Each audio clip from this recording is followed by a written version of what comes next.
നിങ്ങളുടെ favourite shows ഇനി ഒരിക്കലും മിസ്സാവില്ല. ഇപ്പോൾ C5 കാണും നിങ്ങളുടെ ഫേവറേറ്റ് ഷോസ് തികച്ചും സൗജന്യമായി.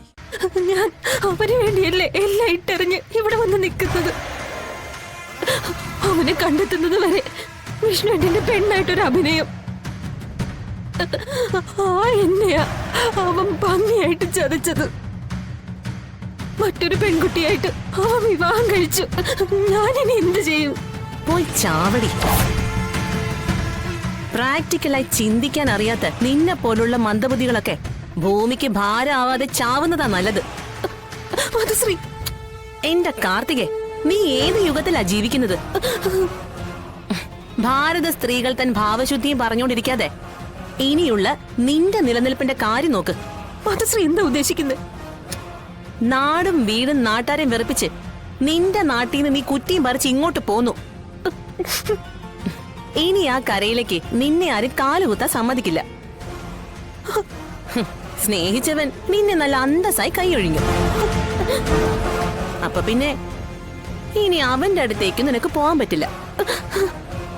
പിന്നെ നിനക്കിനി നിൽക്കാനുള്ള ഏക സ്ഥലം ഇപ്പൊ നിൽക്കുന്ന ആ സത്യാമ്മയുടെ വീട് തന്നെയാ.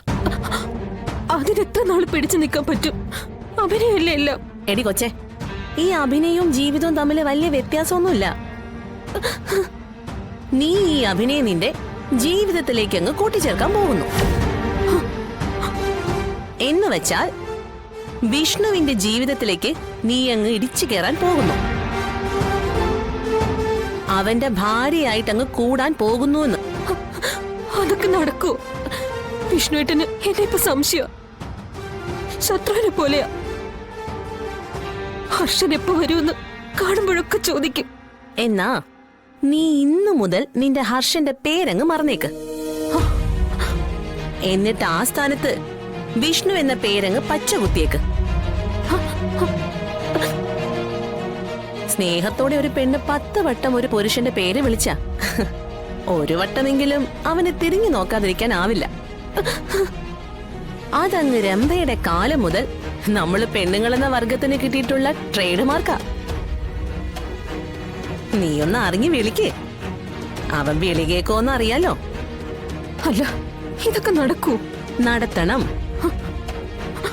ശാലിനി സത്യാമ്മയുടെ ശത്രുപക്ഷത്ത് നിൽക്കുന്നിടത്തോളം കാലം ഇതൊക്കെ അവിടെ നടക്കും. പിന്നെ ഇത്രയും വലിയൊരു വീട്, കാറ്, ബന്ധുക്കള്, ഇതൊക്കെ സ്വന്തമാക്കണമെങ്കിലേ കുറച്ചൽപ്പം പണിയൊക്കെ എടുക്കേണ്ടി വരും.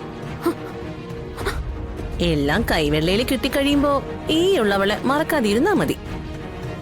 എന്നാൽ ഇന്നു മുതൽ സ്വപ്നം കണ്ടോ, വിഷ്ണു നിന്റേതായിട്ട് മാത്രം മാറുന്ന നിമിഷങ്ങൾ.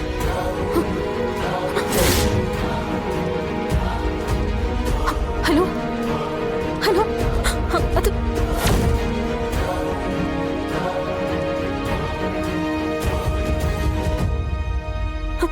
ഈശ്വരൻ, ഹർഷൻ. നിന്നെ അവിടെ പിടിച്ചു നിർത്തേണ്ടത് എന്റെ ആവശ്യമാണടി.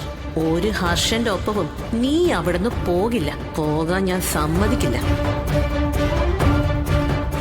നീ എന്റെ ഇരയാ, ചൂണ്ടയിൽ കൊളുത്തിയിട്ട ഇര. അത് തിന്നേണ്ടവൻ വന്ന് തിന്നുന്നത് വരെ ഈ ഇരയെ ഞാനിങ്ങനെ ഇട്ടോണ്ടിരിക്കും. ഒരു കാര്യം ഉറപ്പാ, എന്റെ ഈ ചൂണ്ടയിൽ നിന്നും നീ ഒരിക്കലും രക്ഷപ്പെടാൻ പോകുന്നില്ല. ഡൗൺലോഡ് ചെയ്യൂ C5 ആപ്പ്. കാണൂ എല്ലാ എപ്പിസോഡുകളും സൗജന്യമായി.